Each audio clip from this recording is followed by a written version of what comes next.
lights.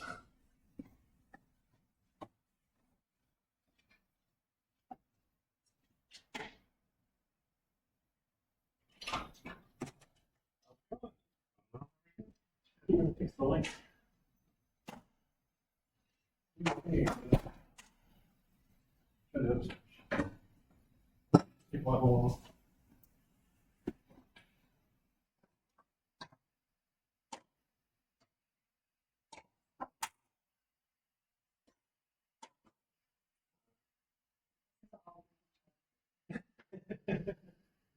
We thought we had a hang on it. We turned on. Right? There's the one lights. And there's nothing. Switch down off. Oh, that's a.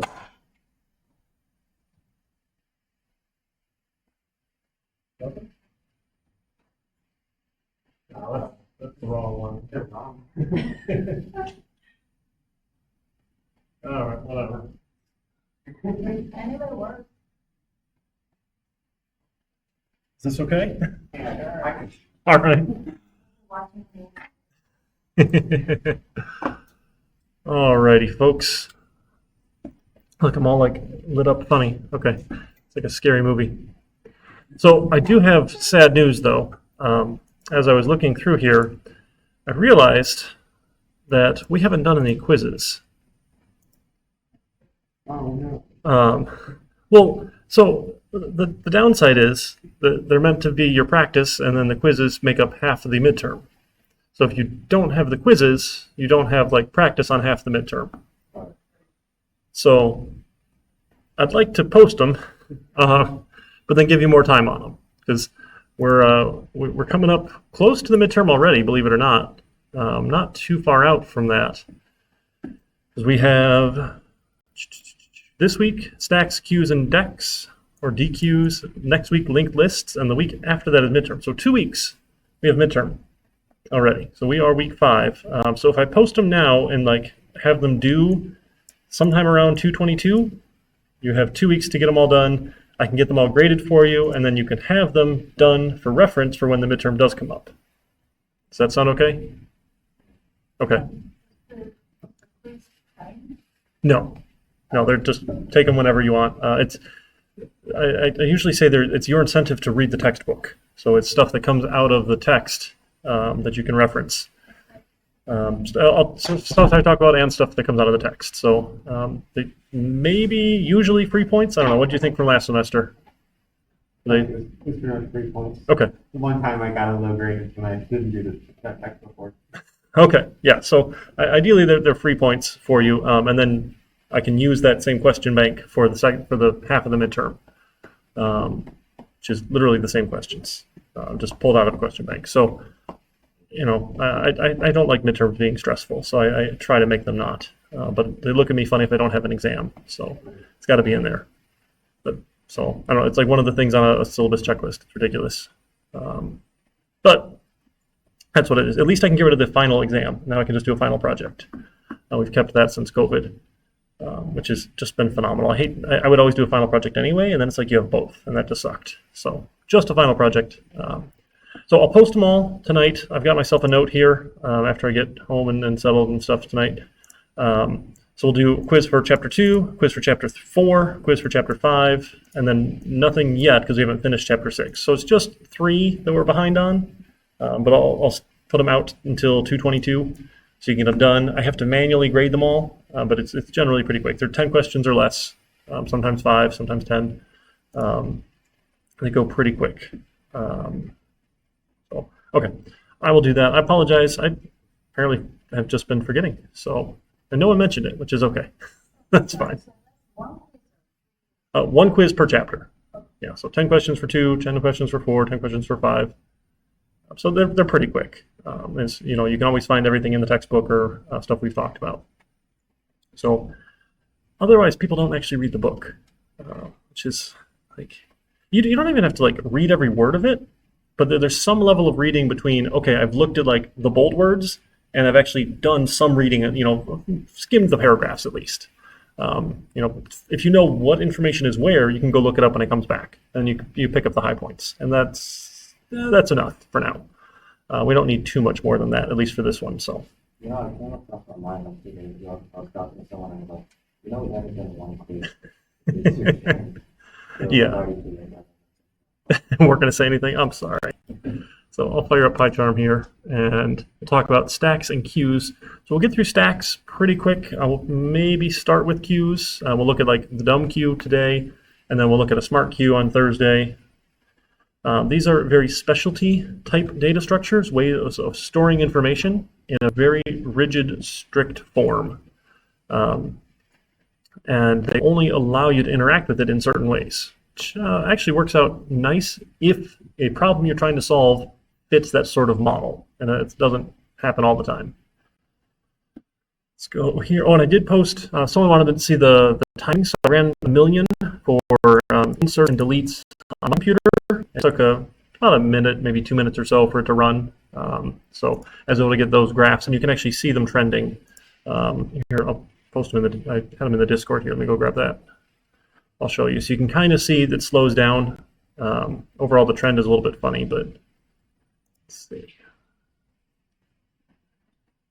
So this is our Discord here.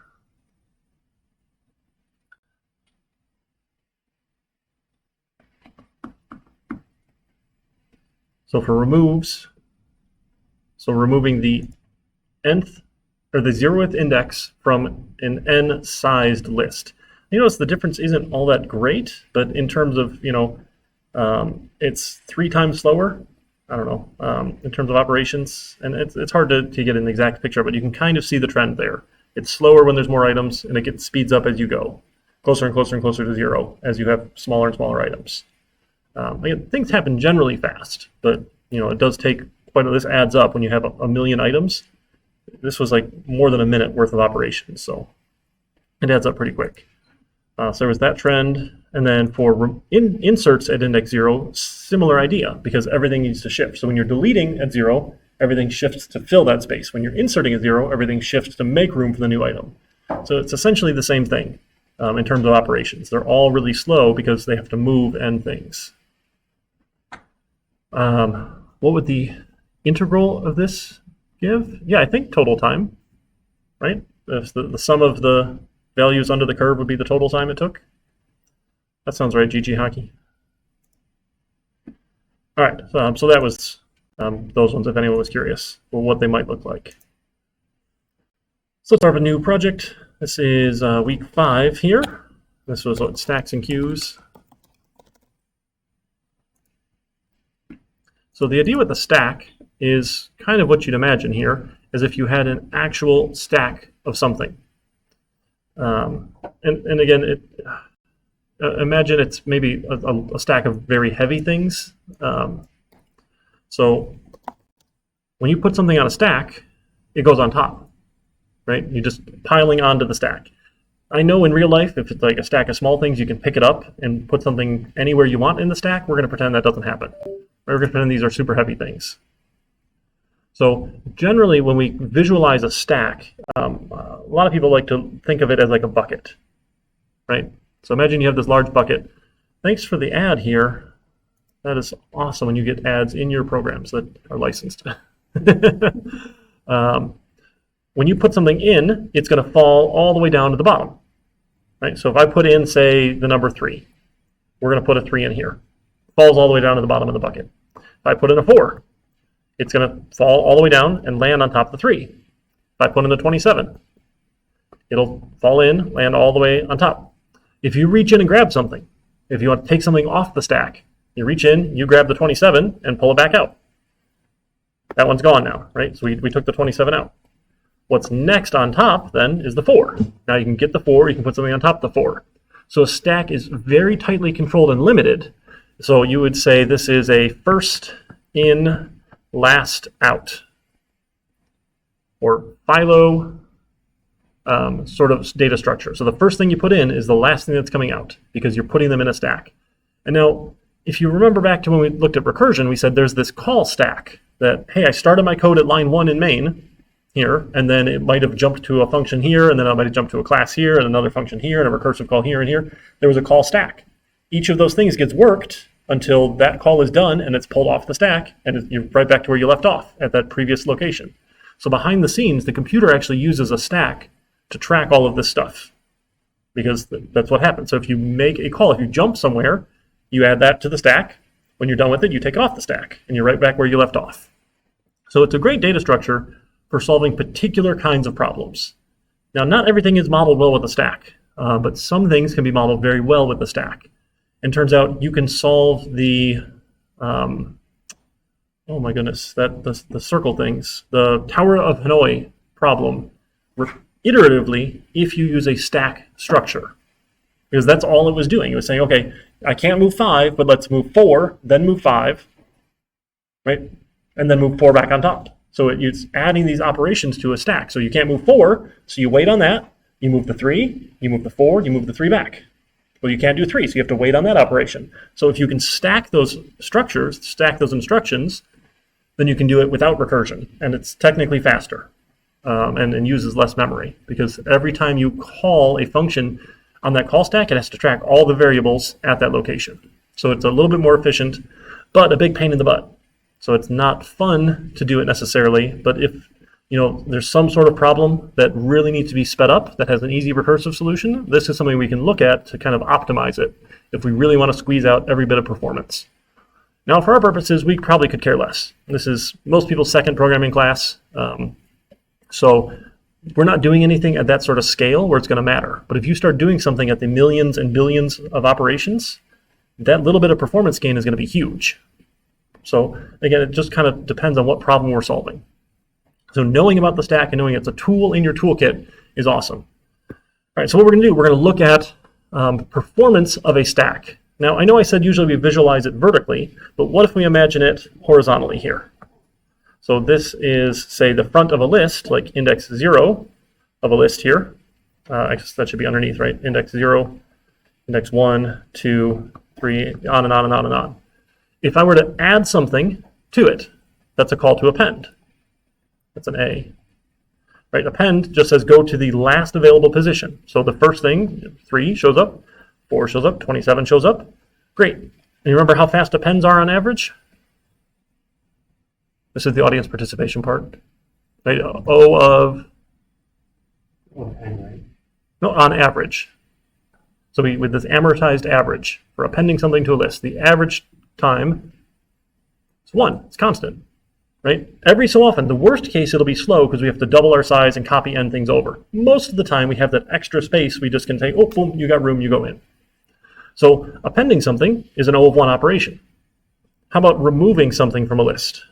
Right? If I want to say, okay, give me the last thing in the list here. Give me item 27. Remember how fast that is on a list?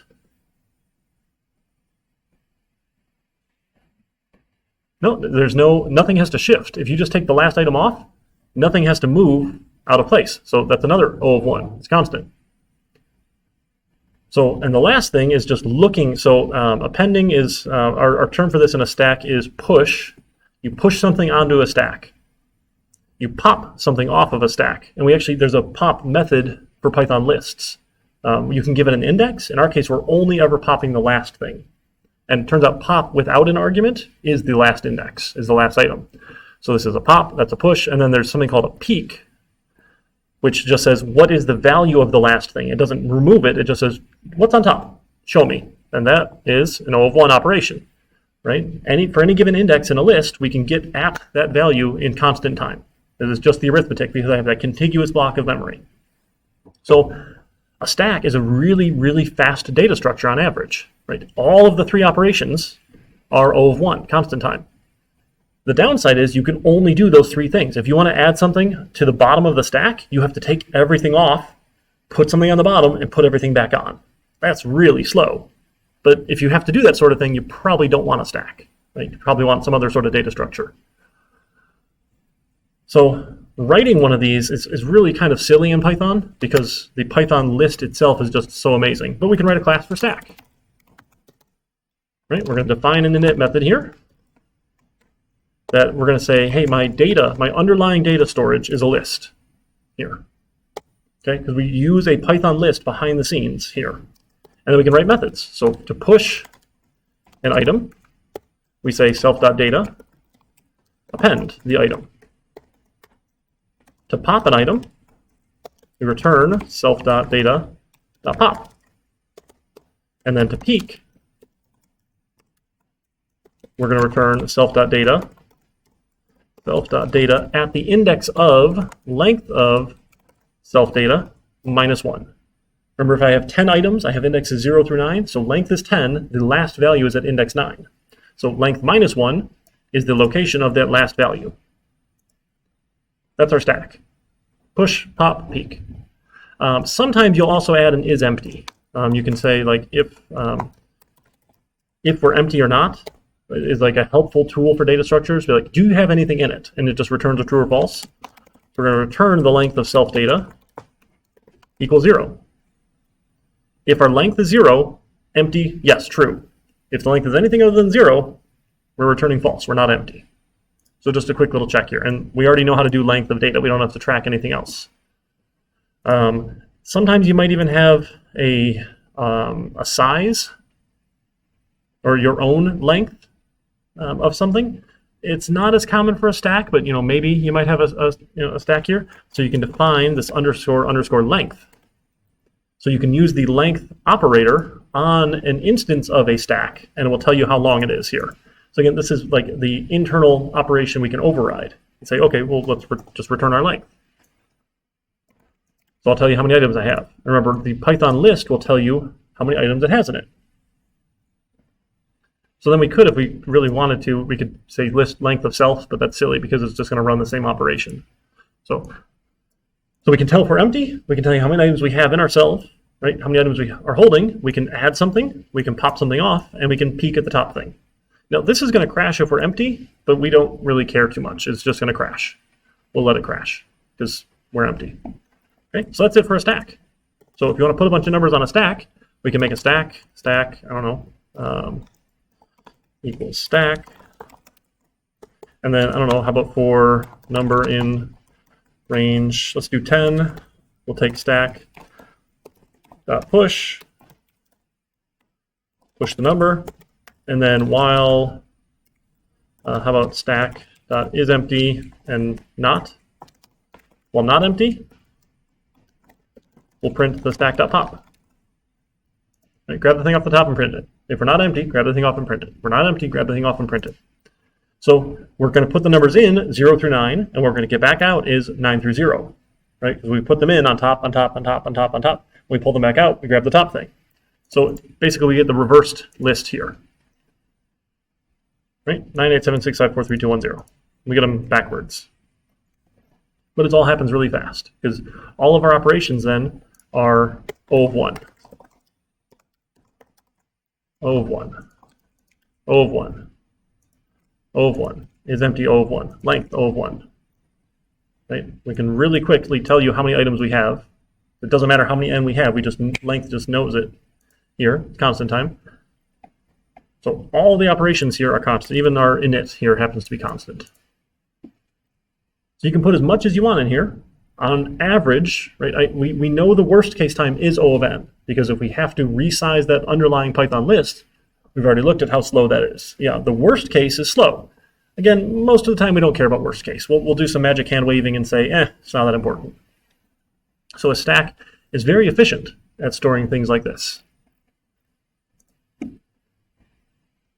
So other interesting things you can do with stacks, right? You can, there's ways when you do a maze traversal, you can traverse it with a stack itself instead of using recursion. Again, I think recursion generally is easier for us to program. But if you're looking for some of those optimizations, you can use a stack in place of recursion, and it can track all those sorts of things. So most of the time, if you just go Google Python maze traversal, right, oh, that's super bright. Oh, goodness. Ouch. I'm sorry. Ow, that like burns the eyes. Why can't this use dark mode? So there's a basic recursive walk here, which is pretty basic, right? This search just takes a location and it's going to change different searches. That's a basic recursive one. You can do more of a, what is this one? This is the A star search is a pretty common algorithm they start talking about in like some intro to artificial intelligence sort of things. It's an interesting algorithm. It has its own sorts of things, but it's not too complicated. You know, it looks like a big mess here, but it's pretty quick, actually. But it's going to be tracking. Goodness, this is gross. False. Heuristic here. Get adjacent cells, display the path, update cells, process. Right here. So this length of self opened is pushing stuff. This is actually a heap. We don't care too much. You can essentially do it with a stack. A heap gives you some better sorting, so you can do these cool heuristics. It's tracking them that way instead of using all sorts of recursion behind the scenes. So you can do some fun things. So if this is what you turn in for your maze traversal, I know you just cheated. And again, that's not the goal. Don't just find a solution you found online and turn it in. That's not helpful, right? We want to practice that recursion here because it's an easy solution to come up with recursively, right? We said you go up, you go down, you go left, you go right. You're just always going to try that. Eventually you hit a wall or a dead end. Okay, we need to start stepping back. And we added in here, we need to track how many steps we've taken to find out which is the best possible solution, like the shortest number of steps. So we need to not stop when we found the solution. We just need to let it unwind and keep counting steps. Once you find a solution, you know how many steps it took. If that's the shortest solution, you have a new shortest solution. If it's longer than a previous solution, it's not the new shortest solution. There's not a whole lot of else that we have to think about in there, but it goes pretty quick. This is just really ugly. I'm sad about this line here. That's ugly. I'm sure it's fine and valid. It just looks like this is gross. Gross Python. That's okay. But you can go find solutions, right, to things like that, but it's not tracking all of them. Geeks for Geeks, here we go. They actually have some decent stuff sometimes. So how you can find a maze here.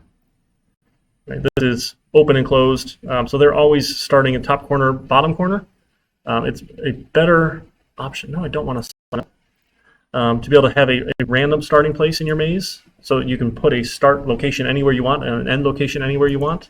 Because doing corner to corner is only one option. I don't remember if I specified that. I'm sorry, let me go look now. If you need to be able to specify your start and ends. Because we should do that. I have to click it. That's not the edit button. It's not the edit you're looking for. Yeah, so that 2D list, so we should have, well, let me add that as a note here. So the 2D list,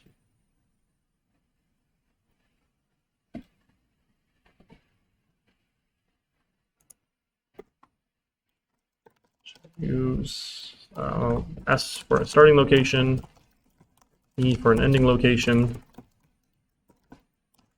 W for wall, or some sort of character, X, W, doesn't really matter, you pick here, and space, and open location. Right, some of those other solutions, like when you're looking at this, it was just open and close, zeros and ones, but then you couldn't indicate start and stop. Right? 1 was open, 0 was a wall, so you're limited here into what you're doing. So looking at this sort of thing. So like, kind of looks like a maze, right? This little 2D solution, but we can use characters instead of the zeros and ones. That works a little bit better. That make sense? All right, that's fun. We did some Googling. All right, let me save that. So if you, I had an example maze too, if you're interested. So something, go grab that real quick.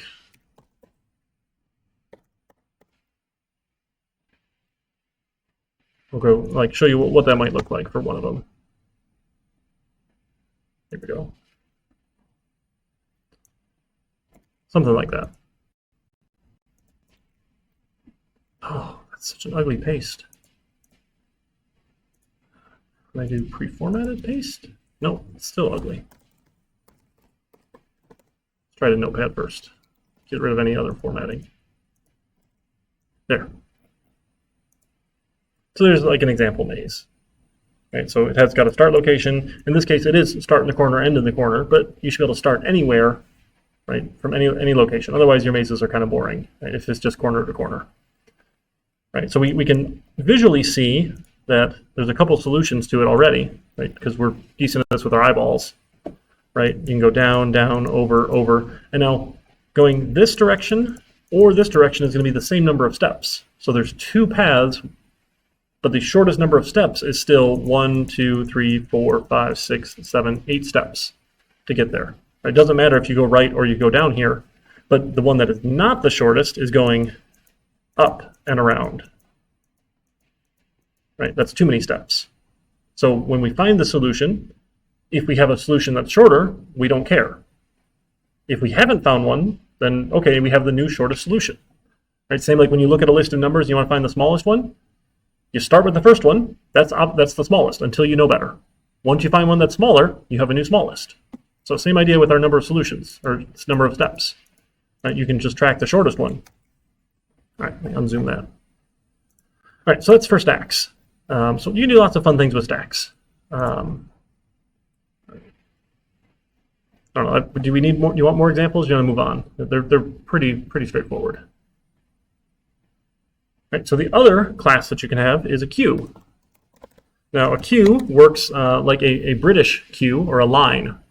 Right? I don't know why we got rid of the word queue because it's such a good word. It's a line. So with that, it is. We go down another page here. No. Let's go down a page. Sure. So with a queue, usually you envision it sort of like this here. So people walk in the queue, so I'll put in like 2 and 3 and 27 and on and on and on. It's first in, first out, or FIFO, instead of last in, first out.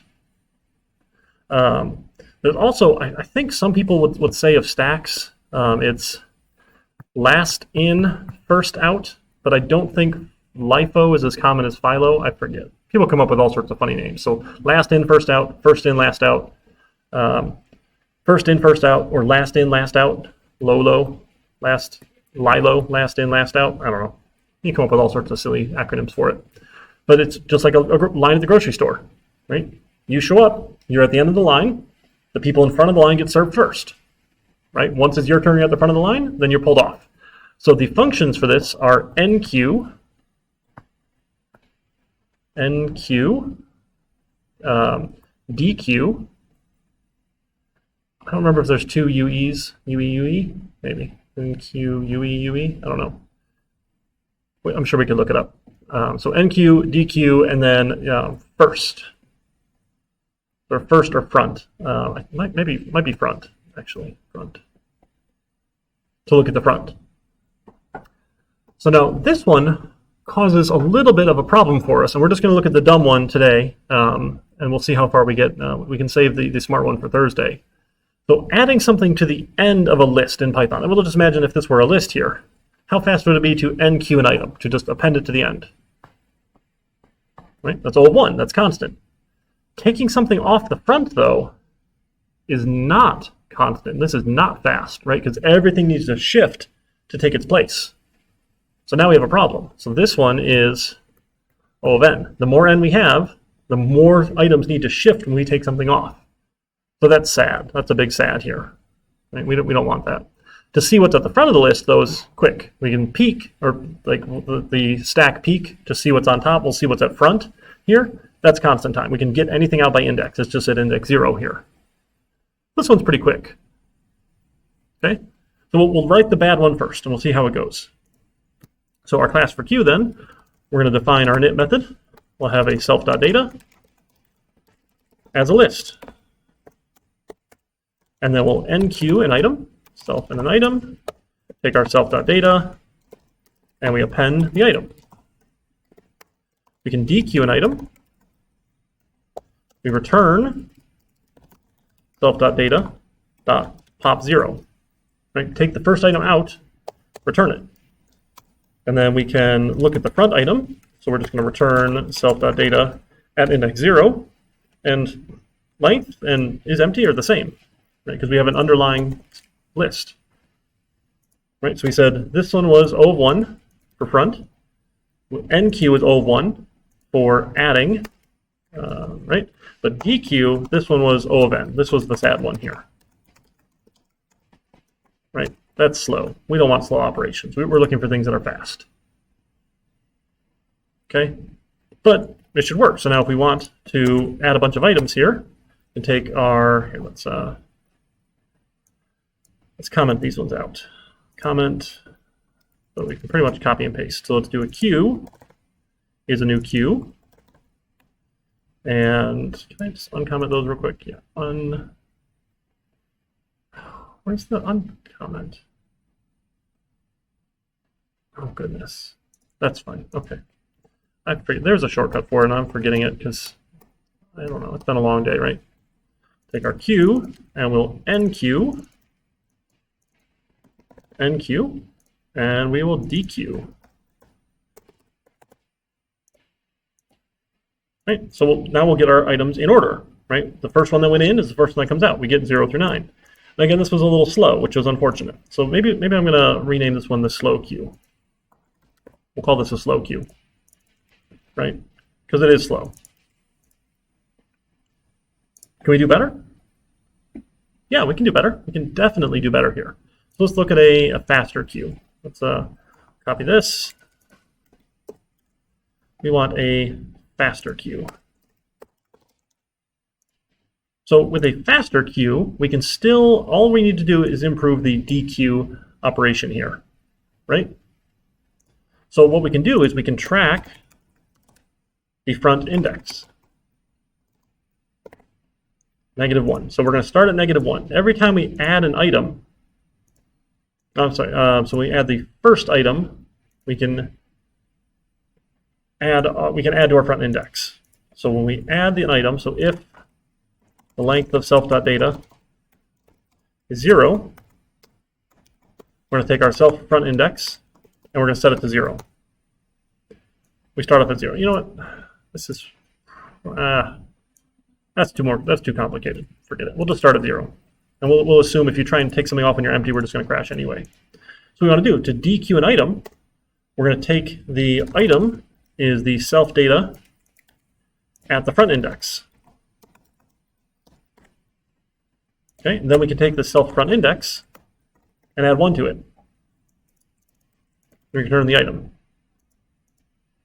Now, you should also, actually we don't want to pop here, so we just want to take that value here at the front index. We don't want to pop it off. We want to just grab it here, save it. Now, the proper thing here is to set it to none. So whatever it used to be now, it gets a none. That's our null, doesn't exist, no value thing in Python. So we're just clearing it out. So we'll grab it, we'll clear out that location, and then we'll increase our front index by 1. And we can return the item. So now, how fast does this work? Oh, 1 again. Oh, 1, because it is a constant to grab something, constant to set a value, constant, right, just one operation, and we return the item. So what's the downside here? So our performance here is great. What's going to happen, though, as I add hundreds of items and take hundreds of items off and add hundreds of items and take hundreds of items off? Right? What happens to this underlying list? Yeah, it just gets bigger and bigger and bigger. So it's a waste of memory. So every time we add stuff and remove it, and add stuff and remove it, we haven't given back that memory. So we're taking up a bigger and bigger and bigger block of memory the more we use this. So it's faster, but more memory. Right, so that's our faster but more memory queue. So that makes sense why that's going to use up more memory, right? Because if we're not ever giving up those initial spaces, we're still holding on to a block of memory size 100. You take all 100 out and you add 100 more. Now I need room for 200 memory addresses because I never gave up the first 100. So that's kind of a bummer. We need a way to do this better then. I mean, it's still going to work. We're not going to really notice that it's slower. There's a cool thing you can do. What is it? Oh, man, every time. Come on, Canvas. Python size of object. The way you can get the size of something in Python. This first one here. Maybe this is a good hit. Yeah, sys.getSizeOf is going to tell us how much a particular object is taking up. Just kind of fun. So we can say for a slow queue, so let's do our faster but more memory queue. Let's look at sys.getSizeOf the queue, and let's print out the size.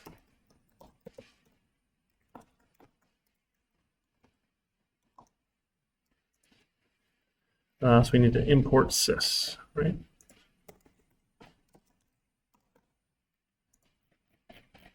Okay, I think that'll do it for us. So let's do for like go for 100 items. We'll try and get the size out. We'll enqueue it. Let's not bother doing this printing thing right now. Let's just see. Can we see what happens to the size as we start adding items? All right, stayed at 56. Okay, let's go. Can we do more? So a Python list is going to be oversized. Oh goodness, nope, that's not the right one. That's the actual queue itself. So we want the size of the queue data. This is improper. We're not supposed to access this because it's marked as private, but we just want to peek behind the scenes. There we go. So now we can see this is the number of bytes of memory that this takes up. So you'll notice initially it doesn't have much, and then we have room. It doesn't change for 4 more items, and then it doesn't change for 4 more, and then it doesn't change for, is that 8 more, and then we have 264 for 8 more, and then at 344 for 9 more, and then 10 more at that one, and at 528 for 11, 640 for 13. I'm looking at the number of lines down here. It shows you in pie chart. So you can see like it starts growing and growing and growing and growing as we go. So let's see, how long were we at 9,024? Oh, okay, 7,000 before we had to grow there.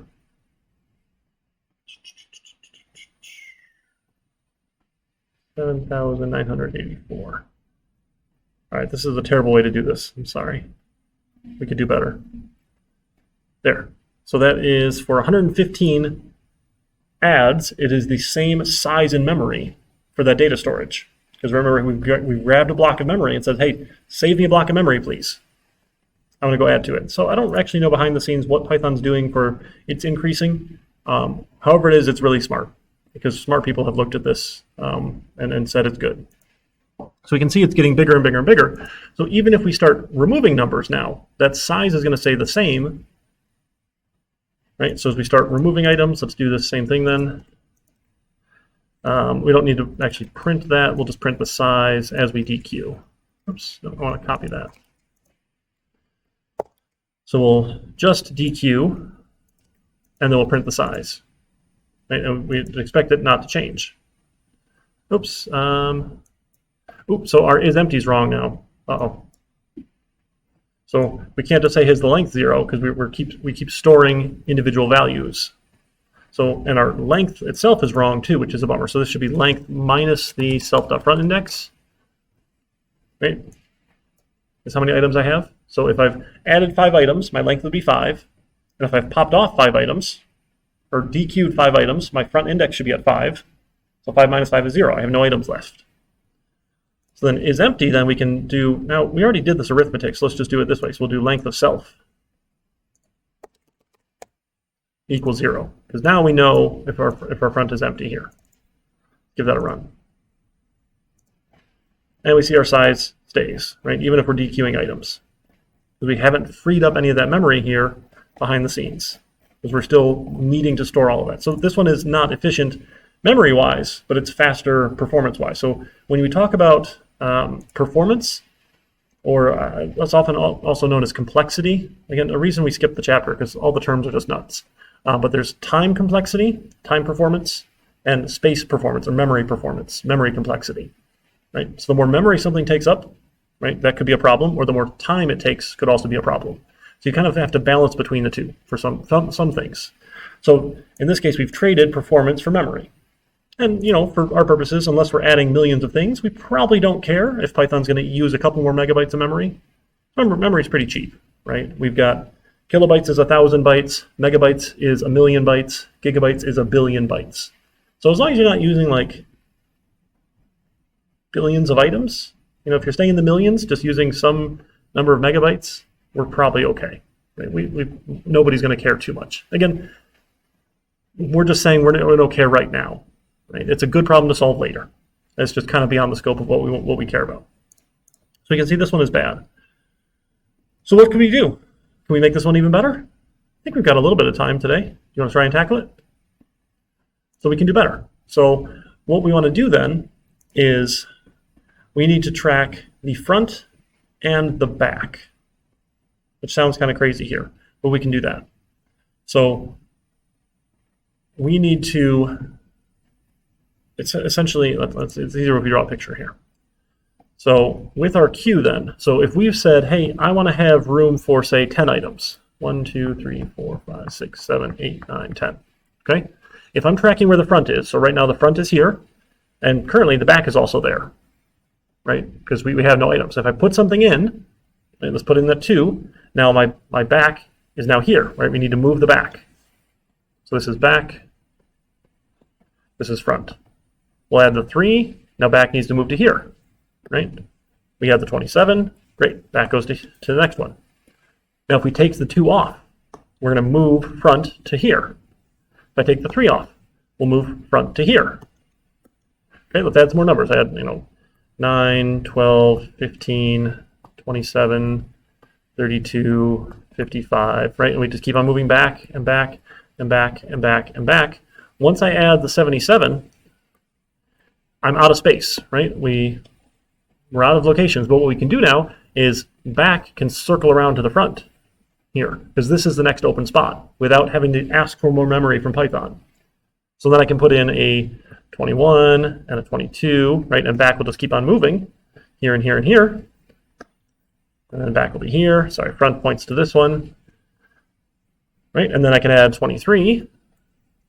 Now, as soon as back and front are the same location, we're out of space. So now we're going to have to make a new list, move everything over into a new list, right, of increased size, probably double sized again here. So we'll double the size and then copy everything over in order again, right? So this can be the first, this can be the second, third, on and on and on and on. But what it lets me do is, as I take things out, I have more space for new things. Sure, once we don't have the space, we need to go, again, we'll probably double, is usually our easy approach for it, the geometric doubling, to make more room. But this is called a circular queue, because it's using up the free spaces just in a circle and just keeps on going. So if you only ever have 10 things at most, you put things in, you take them out, you put things in, you take them out, right? You imagine the grocery store, right? There's probably not very often more than 10 people in a line. 10, I think, is a really long line, right? I mean, I'll be honest, I haven't been to grocery stores a lot lately because I get a lot of stuff delivered, because that just works out nice. But are there more than 10 people usually in a line? I guess like Kroger at closing time, maybe. They're pretty bad, but it's all U-scan now. So it goes kind of quick. But you can store all of that information and just keep cycling through without having to get more memory with a circular queue. So we can write our circular queue class. So this will be memory efficient and time efficient. Define our circular queue. Okay, so we still want most of these things here. I'll copy them and we'll go edit as we go. Okay, so we need a data, we need a front index, we need a back index. Is 0. Right, so right off the bat, they're the same. When I go add something, I'm not going to just append it now, though. Right, we need to go change this. So, and then we want to make sure our data has enough room. So we actually want, was it none times 10, I think? I think this will give us a list size 10. Is that what it is? I think that does it. So it's nothing, an empty item for 10. I think that does it for us. We'll check it and see in a minute. So when we add something, we're going to take our self data at the front index and assign it the value of the item. Then I'm going to take my self front index, add 1. Now, I need to be careful though, because as I go add here, if I wrap around, right? So let's say we freed up a bunch of these. We used all these ones here. We took this one off. So my front was here, right? And my back was, oh no, that's the back index. Sorry, the self at the back index, because we're adding to the back index. There we go. Back index. Why am I not getting my pretty? It's not cool. What is it? Why is self not purple? You have define instead of class. Define. Thank you. There we go. Now it looks purple. There we go. Okay, so our front index and our back back index. Why? Back index. So we'll set the back index to the item, and we'll increase the back index. So now it's in the next location. When we take something off, we give them the front index, set it to none, increase the front index. But again, we're not wrapping. We still need to figure out this problem of wrapping around in a circle. So actually, it's pretty quick here. So we're going to take that, and then if we hit the end, we need to go back to 0. Right? So we can check and see, hey, if self.backIndex modulus the length of self.data is 0, right? Then we'll set self.backIndex to 0. Right? If we hit the end, if we hit the length here, modulus will be 0, like 10 divided by 10, there's no remainder, 0. Easy. Or we can also check if it just equals the length, I guess. That's probably even easier, right? Does it just equal the length? If it equals the length, reset it. Right, same with the front. If it equals the length, let's go reset it. We got to do it with front index.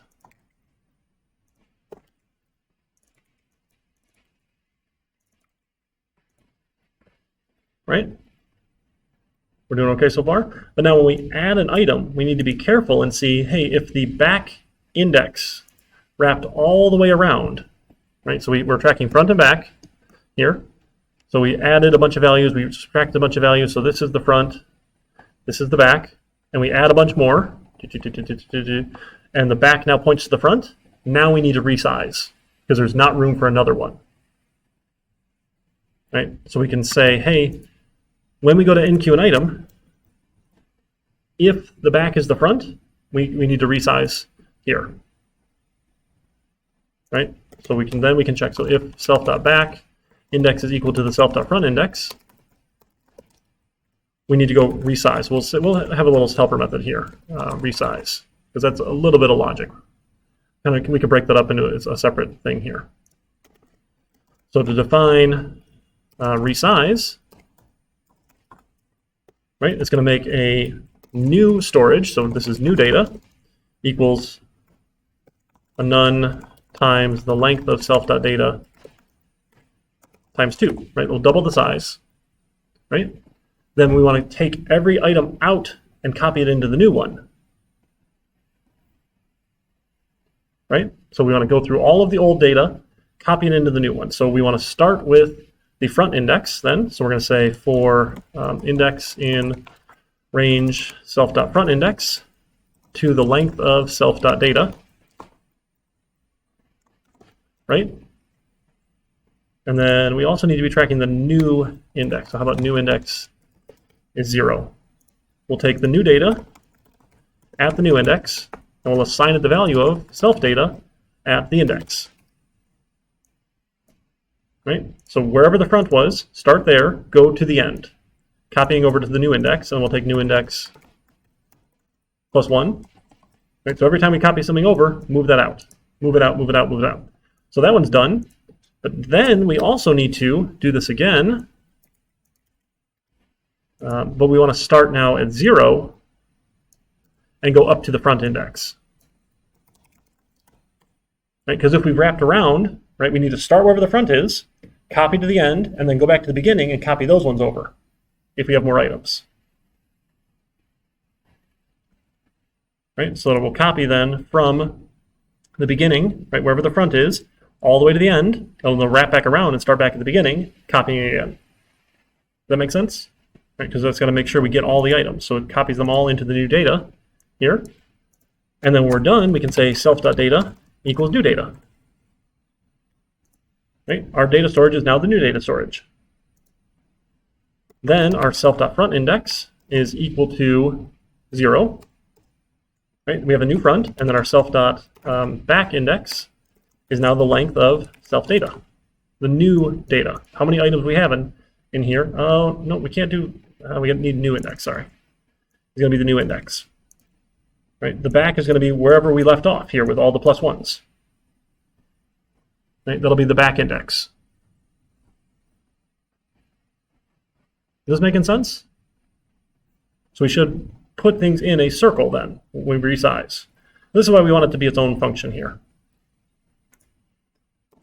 So length then is no longer length of self minus the length of self minus the front, because we're going to be wrapping around. So I need, well, where's the front? How far to the back, including maybe wrapping around? So it's a little confusing, but we should be able to figure that out. So we want, let's see, so the self.front index, let's see, so if the self.back index is less than the self.front index, we've gone around in a circle, right? So then I have back index items, right? So if the back index is 2, I have items at index 0 and index 1, and then I have everything from front index to the end. Right? So it's going to be the length of self data minus the self front index. So if the front index is at 5, right, and I have 10 items. So let's look at, let's clean this one up here. Maybe it'll clean up. Maybe this will erase a little bit here. So 9, 11, 13, 15, 17, 21, 22. Sure. And we said, here's the back and here's the front. So front is at 0, 1, 2, 3, 4, 5, 6, 7, 8, 9.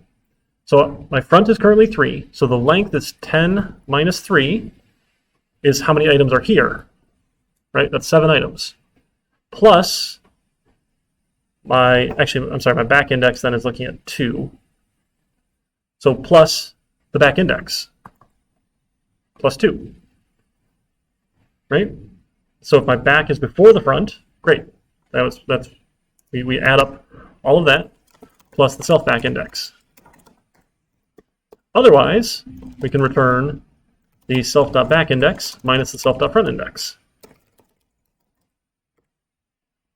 Right? So if we're not greater than, so if we just had a couple in here, let's do like 3 items here. So if the front then is at index 3 and the back then is at index 7, right? We have 7 minus 3 items. We have 4 items in here, right? The 9, the 11, the 17, and the 1. So we just have to do some arithmetic. It takes a little bit to puzzle through some of the arithmetic. Right? So it's either this one or this one. Now, I suppose you could probably do something fancy too. So if this was negative, then we could do something. I don't know what the math works out. So I think this is probably easier. There might be some simpler math, but I think this works. Okay? Back minus front if we're not less than the front. Otherwise, right, distance to the end plus how many are in the back. That's our length. So we can resize, we can get the length out. Is empty as if our length is 0. Sure. Front is not at 0 now. Front is at the self.front index. Right?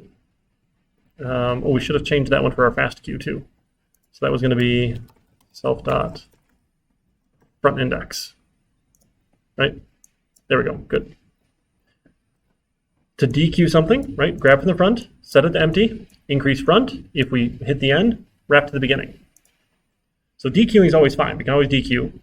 So we probably should do some checking here if we're empty to fail, because we're not going to fail. We're just going to give them a none if they reached too far. So I guess we could say if self dot is empty, we could raise a, I don't know, was it an index error? We haven't talked about exceptions yet, though, have we? We did a little bit last semester. When do we get into those? We're doing them at some point, aren't we? When's our exceptions?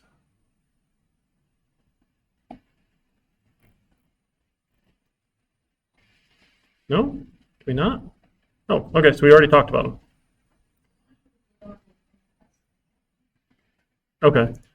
Yeah, so we can just raise an exception, raise an index error. Hey, that was bad. If you try and dequeue something or empty, or there might even be an empty.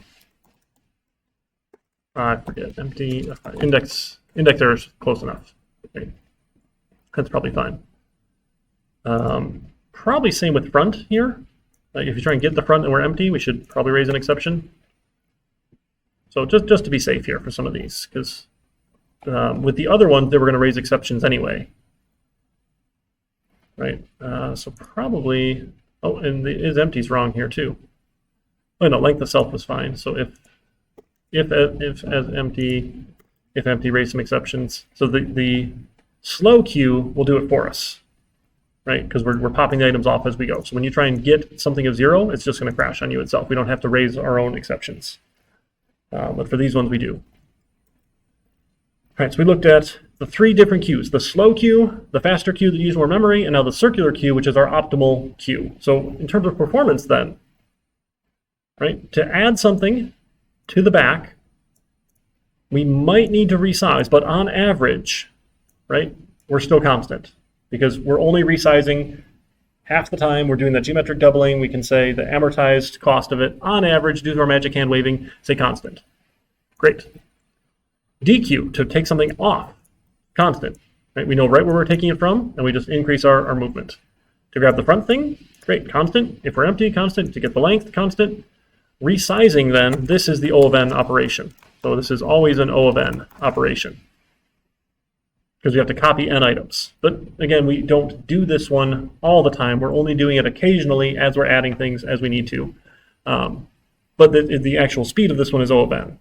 We just get to average it out for the N queue and say it doesn't matter. Does that make sense? All right, awesome. So that's probably good for today. We'll come back on Thursday, and we have to talk about Deques, and I think that's it for the chapter. So it won't be too bad on Thursday. Should be pretty quick. They're a little bit more complex. They're not too bad. The idea with the deck is it's essentially a queue and a stack. You can add to the front or the end, and you can take from the front or the end.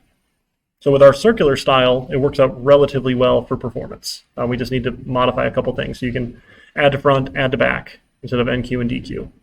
You can look at the front, you can look at the back. So it'll take a little bit of modification here, but let's make sure it works real quick, actually, right? We should do our circular queue, make sure we can add items and it doesn't crash on us.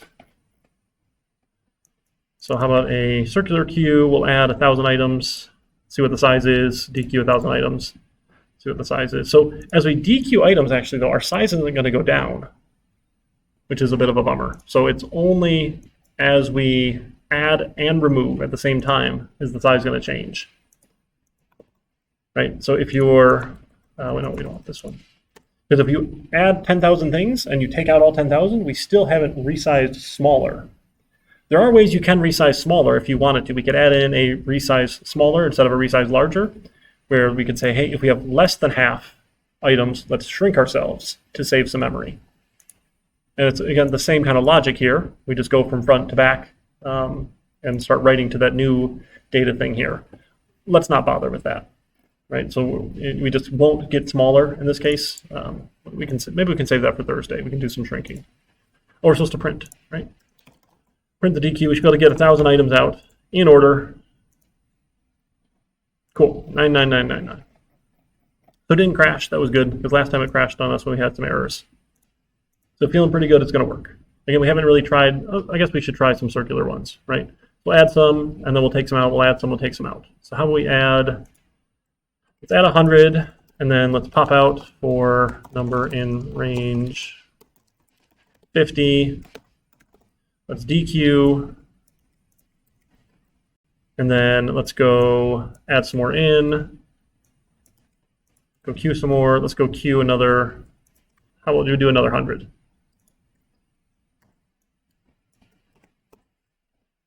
And so let's go from 100 to 200. Right, so we keep adding the numbers, and then how about while not queue is empty, make sure it can wrap around to print the DQ. So it should get out the first 50, right? And then we should have space at the beginning to add the next bunch of numbers. It should add 50 more and then say, oop, I'm out of space and have to resize, right? Because we're going, what, we did 10 to 20 to 40 to 80 to 160. So it would have had 160. Actually, it'll fit another 100 inside of that, right? Because we're only adding 150. But sure, so that should work for us. Let's try it. Make sure it doesn't crash on us. So make sure they come out in order. So it looks like they're coming out in order. We didn't get mixed up on our indexes, which is nice. Because sometimes that happens. You get mixed up on your indexes. Right? That's not okay? Let me commit this to GitHub. Maybe commit this to GitHub. Type. The whole like File Explorer menu is just slower in Windows 11, it seems like. That's kind of a bummer. Or maybe it's just my computer. Should probably just get a bit faster laptop. So here's week 5. Oh, I wasn't going to finish that one. That's fine. Discard those. Discard. So here's just week 5. So it's stacked and queues.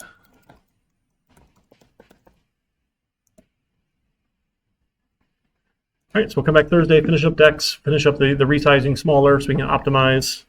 And we got quizzes coming up as well. Okay? All right, you got anything else? Feeling okay? Nice. Maybe we can go get a little more sunshine before it gets dark out. All right, thanks for hanging out online. Thanks, yeah, Casey, I missed that you said class there. Thanks for that. For why I wasn't getting my right definitions here. Right keywords are important. All right, folks, take care.